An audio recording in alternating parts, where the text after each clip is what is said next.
I'm a native New Yorker, software engineer, 30-year veteran of the IT industry, squeaky clean criminal record, never any problems with the police. Some years ago, I got into gunsmithing, and using legal parts I bought online, I manufactured first Glock pistols, then AR-style rifles in my basement workshop where I make all kinds of stuff, including my own furniture.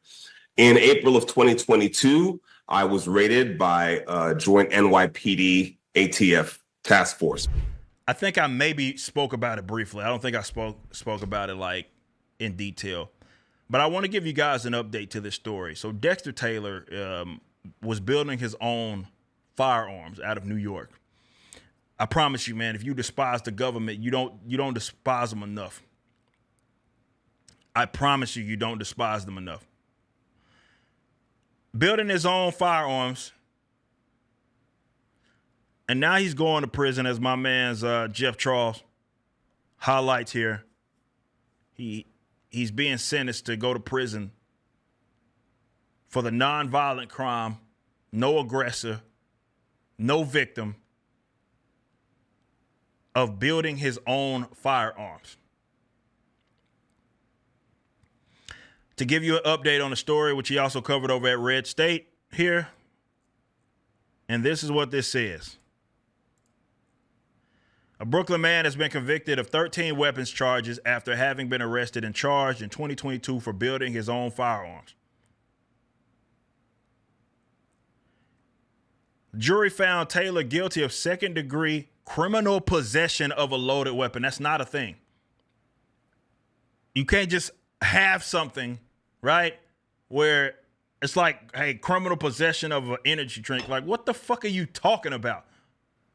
If what you have is not aggressing upon something, like you're not in hold of something else, right, or in possession of something else that you know a lot of diddlers get busted for.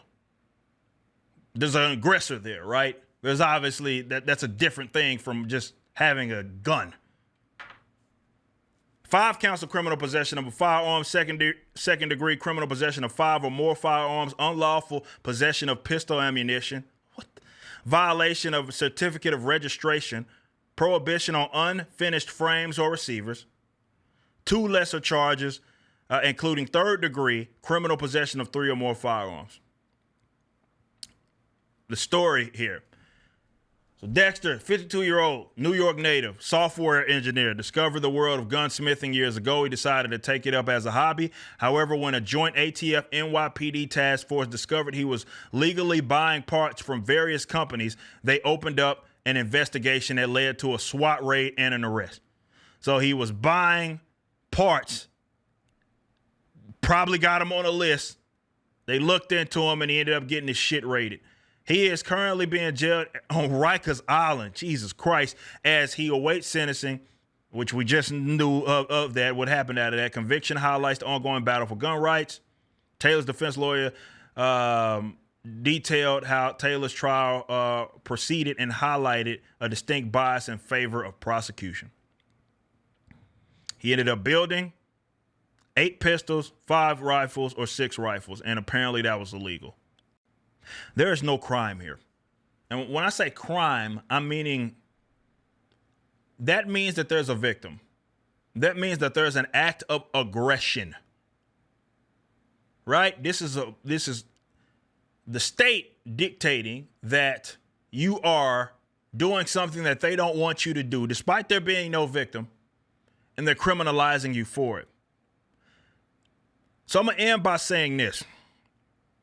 I may be going out on a limb here. The throwback case of Ripper. The arresting officers are pieces of shit. The prosecutors are pieces of shit. Everybody that works for the ATF is a piece of shit, and that includes the goddamn fucking accountant, whoever's at the front door, the front desk of the lobby, all of them. Pieces of shit if you work for the ATF. Straight up, you work for a criminal organization. I'm frustrated, and I think other people should be as well, because you have an innocent man that is going to go to prison for 10 years. Conceptualize that, man. Going to prison for 10 Years, for a decade, man. For building guns? Amazing, man. And look, man, if you are, I think anybody that cares about actual rights, in which every man has, this case pisses you off. Thanks for watching. Right now, the Rippaverse is in the middle of our latest campaign, Yaira #1, which was written by the Saskas. Head over to Rippaverse.com, pre-order, and check out our first live-action trailer and the latest Rippaverse Studios production, Y'all Be Easy.